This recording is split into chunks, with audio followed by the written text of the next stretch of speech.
Hello dear students, आज की इस वीडियो में मैं हेमंत स्वागत करता हूं आपका अपना Hindi YouTube channel CG jobs and education की। इस वीडियो में हम बात करने वाले हैं कक्षा 12वीं के विषय भूगोल को लेकर के आ गया हूं, जहां पर आपको देखने को मिलेगा माह नवंबर 2021 का असाइनमेंट, जहां पर आपको पूर्णांक 20 अंकों का देखने को मिल जाएगा। और यहाँ पर प्रश्न नंबर 1 से लेकर के 5 प्रश्न दिए हुए हैं, जहां पर आपको ध्यान रखना है कि शब्द सीमा जो है, जैसे प्रश्न नंबर 1 पर आपको देखने को मिल जाएगा कि आपको 75 से 100 शब्दों के बीच में लिखना है, तब आपको कहीं जाकर के 4 अंक जरूर से मिल जाएंगे। अगर हमने इस प्रकार से जो भी आंसर बनाए हैं ऐसे भी अगर आप लिखते हैं तो कहीं ना कहीं आपको 20 में 20 नंबर जरूर से मिल जाएगा। तो वीडियो को आखिरी तक जरूर देखना, वीडियो को लाइक जरूर से कर लेना। इस प्रकार से प्रश्न पहला में विश्व जनसंख्या के वितरण एवं घनत्व को प्रभावित करने वाले किन्हीं 4 भौतिक कारकों का वर्णन करना है और भारत में प्रवास के किन्हीं 4 कारणों को समझाइए। तो देख लीजिए, यहाँ पर आपको कुल 5 प्रश्न दिए हुआ है और पांचों के पांचों प्रश्नों का उत्तर हम आपके लिए लेकर के आ गए हैं। तो चलिए शुरू करते हैं। यहाँ पर नवंबर असाइनमेंट का, जहां पर कक्षा 12वीं भूगोल का है। प्रश्न नंबर 1 आप देख सकते हैं कि विश्व जनसंख्या के वितरण एवं घनत्व को प्रभावित करने वाले 4 भौतिक कारकों का वर्णन करना है। तो उत्तर में लिखना है कि जनसंख्या वितरण एवं घनत्व को प्रभावित करने वाले 4 भौतिक कारक निम्नलिखित है। तो 4 भौतिक कारक आपको लिखना है। पहला है भू आकृतियां। तो विश्व के समतल मैदानी भागों में उबड़ खाबड़ पहाड़ी व पठारी भागों की अपेक्षा इस प्रकार से आपको देखने को मिलेगा, जहां से आप लोग देख सकते हैं कि अपेक्षा अधिक लोग रहते हैं और कृषि, जल, सिंचाई, यातायात की समस्त सुविधाओं के कारण घनी आबादी पाई जाती है। इस प्रकार से आपका पहला कारण। दूसरा कारण में लिखना है जलवायु। तापमान व वर्षा जनसंख्या के वितरण व घनत्व पर स्पष्ट प्रभाव डालते हैं। जिन क्षेत्रों में वर्षा व तापमान सामान्य व अनुकूल जलवायु है, वहां जनसंख्या का घनत्व अधिक है। तो इस प्रकार से जो भी पॉइंट्स लिखे हुए हैं यहाँ पर, इसको थोड़ा सा अलग कलर में आप लोग जरूर से लिखे, ताकि आपको या जो जांचने वाला जो शिक्षक है उसको स्पष्ट पता चल जाए कि यहाँ इस संबंध में लिखा गया है। उसके बाद चलिए हम तीसरा कारक जो है मृदाएं हैं। कृषि योग्य गहरी उपजाऊ मिट्टियों में अधिक जनसंख्या के कारण के भरण पोषण की क्षमता होती है।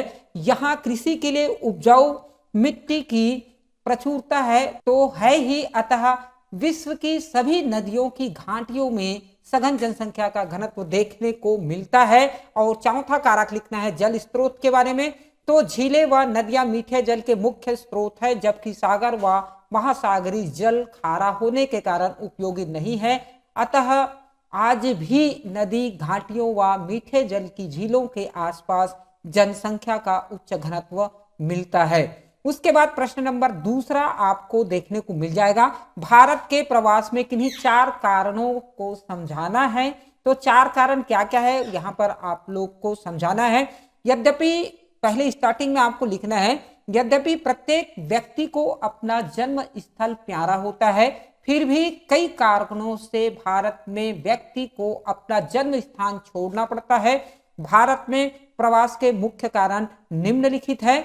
तो पहला कारण आपको दिखाना है। तो यहाँ पर जब किसी महिला की शादी होती है तो उस समय प्रवास होता है। कभी कभी शादी के समय पुरुषों का भी प्रवास घर जमाई के रूप में होता है, अर्थात विवाह प्रवास का कारण है। तो इस प्रकार से पहला कारण जो है वो विवाह का कारण। दूसरा आपको लिखना है प्रवास का मुख्य कारण बेरोजगार भी है। रोजगार की तलाश में व्यक्ति एक स्थान से दूसरे स्थान को जाते हैं तो इन्हें बृहद प्रवास कहा होता है।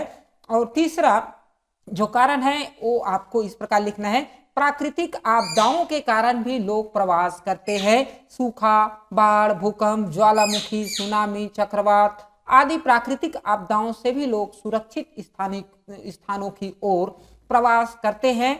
और चौथा कारण में लिखना है, शिक्षा, स्वास्थ्य सुविधाओं के कारण लोग एक स्थान से दूसरे स्थान पर जाते हैं। कुछ लोग रमणीय स्थान की ओर आकर्षित होते हैं। तो इस प्रकार से 4 कारण जो है आपको लिखना है। उसके बाद प्रश्न नंबर तीसरा जो है आप देख सकते हैं स्क्रीन पर, जनसंख्या वृद्धि का देश के आर्थिक विकास पर क्या प्रभाव पड़ता है, 4 का वर्णन करो। तो उत्तर में आपको सबसे पहले जो कारण है उसको लिख लेना है, जनसंख्या वृद्धि का देश के आर्थिक विकास पर निम्नलिखित प्रभाव पड़ता है। तो यहाँ पर हमने प्रभाव को लिखना भूल गया है, तो यहाँ पर आप लोग प्रभाव जरूर लिख लीजिए। और उसके बाद यहाँ पर क्या क्या प्रभाव है उसको देख लें। आवास की समस्या पहला हेडिंग डाल के लिखना है अदर स्याही से। वीडियो अच्छा लगे तो वीडियो को लाइक जरूर करना, ऐसे ही और नए नए वीडियो के लिए, ताकि आपको पूरी असाइनमेंट हमारे चैनल के माध्यम से आपको मिल जाए। किसी भी प्रकार का कोई समस्या हो तो आप हमें जरूर से कमेंट्स करें, और आपको किस विषय का असाइनमेंट चाहिए उसे भी आप जरूर से बताइए। तो आवास की समस्या, बढ़ती समस्या के कारण निवास स्थानों की कमी होती जा रही है, लाखों लोग झोपड़ी व सड़क निवास करते हैं। दूसरा में लिखना है बेरोजगारी में वृद्धि हो रही है, तो इसीलिए जनसंख्या वृद्धि भी बढ़ती जा रही है। तो यहाँ लिखना है जनसंख्या वृद्धि के कारण बेरोजगारी के रूप में उभर कर सामने आई है, आर्थिक विकास कम हो जाने से रोजगार के अवसर कम हो जाते हैं और रोजगारों की संख्या बढ़ जाती है। और तीसरा बचत में कमी, क्योंकि जनसंख्या बढ़ जाती है तो बचत कमी हो जाती है। तो यहाँ पर आपको लिखना है जनसंख्या वृद्धि से महंगाई बढ़ जाती है, जिसके कारण वस्तुओं की कीमतें बढ़ जाती है तथा लोगों की बचत में कमी आ जाती है। इस प्रकार से सेविंग भी नहीं कर पाते। और चौथा आपको लिखना है निम्न जीवन स्तर, क्योंकि जनसंख्या अगर अधिक बढ़ जाती है तो हमारा जो जीवन स्तर है वो निम्न हो जाती है, कम हो जाती है। तो यहाँ आपको लिखना है अधिक जनसंख्या के कारण प्रति व्यक्ति आय कम हो जाती है, इसीलिए जीवन स्तर के साथ साथ आर्थिक विकास में कमी आ जाती है। इस प्रकार से आपको लिखना है। और प्रश्न नंबर 5वां जो कि आपको अंतर लिखना है, ग्रामीण एवं नगरीय जनसंख्या में क्या अंतर है, इसको 4 अंतर आपको लिखने होंगे। तो जैसे कि आप लोग देख सकते हैं लेफ्ट हैंड साइड में जो बायां पक्ष है उसमें हमने ग्रामीण जनसंख्या लिखा है, और राइट हैंड साइड अर्थात दायां पक्ष में नगरीय जनसंख्या लिखा है। तो इसी प्रकार से आपको खंड बना लेना है और दोनों का अंतर करते हुए हमको चलना है। तो पहला अंतर आपको देखने को मिल जाएगा। तो पहला अंतर आपका ये रहा, ग्रामीण समुदाय में कृषि ही मुख्य व्यवसाय होता है, अतएव वहां की जनसंख्या कम होती है, जबकि नगरीय जनसंख्या में समुदाय का आकार भी बहुत अधिक होता है। दूसरा में लिखना है ग्रामीण जनसंख्या समान व्यवसायी होने के कारण अपनी संस्कृति में भी समान होती है, और जबकि लेकिन नगरीय समाज में विभिन्न व्यवसायी जनसंख्या में संस्कृति की समानता नहीं पाई जाती।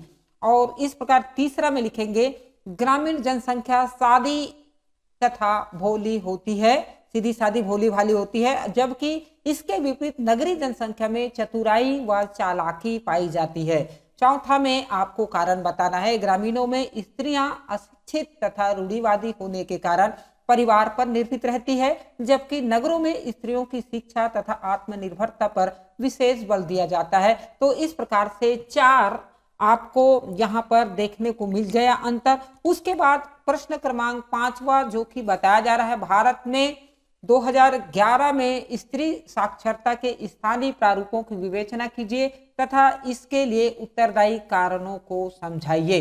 तो शब्द सीमा 75 से 100 के बीच में है, 4 अंकों का है। तो आपको यहाँ से कोई 4 जो यहाँ से शुरू हो रहा है, आप लोग देख सकते हैं ये प्रश्न नंबर 5वां का है, तो यहाँ से अब 5वां शुरू हो जाता है।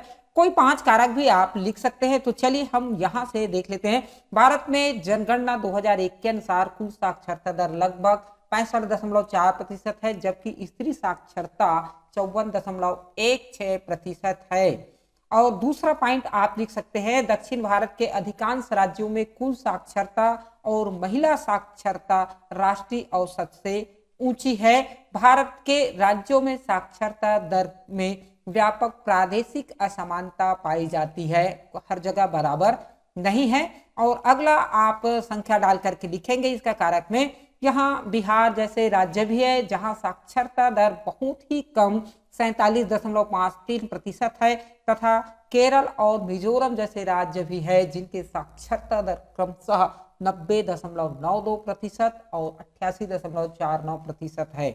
उसके बाद अगला पॉइंट, अगला संख्या लिखेंगे 4-5 जो भी हो। उसके बाद लिखना है स्थानिक भिन्नताओं के अतिरिक्त ग्रामीण क्षेत्रों में स्त्रियों में अनुसूचित जातियों व अनुसूचित जनजातियों में कृषि मजदूरों में तथा हमारे समाज के अन्य सीमांत वर्गों में साक्षरता का प्रतिशत बहुत ही कम है। उसके बाद नेक्स्ट लिखेंगे यद्यपि सीमांत वर्गों में साक्षरों का प्रतिशत सुधरा है, फिर भी धनी और सीमांत वर्गों की जनसंख्या के बीच यह अंतर समय के साथ बढ़ा है। इस प्रकार से आपको देखने को मिल जाएगा। पूरे प्रश्नों के उत्तर बहुत ही सरल एवं स्पष्ट शब्दों में आपको बताया गया है।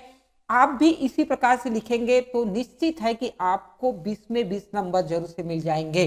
वीडियो अच्छा लगे तो आपके साथ जो भी सहपाठी मित्र है जो पढ़ते हैं उसके साथ जरूर से शेयर कर लीजिए। चलिए आज के इस वीडियो में इतना ही, और किसी अच्छे कंटेंट के साथ फिर मिलेंगे। तब तक के लिए जय हिंद, वंदे मातरम।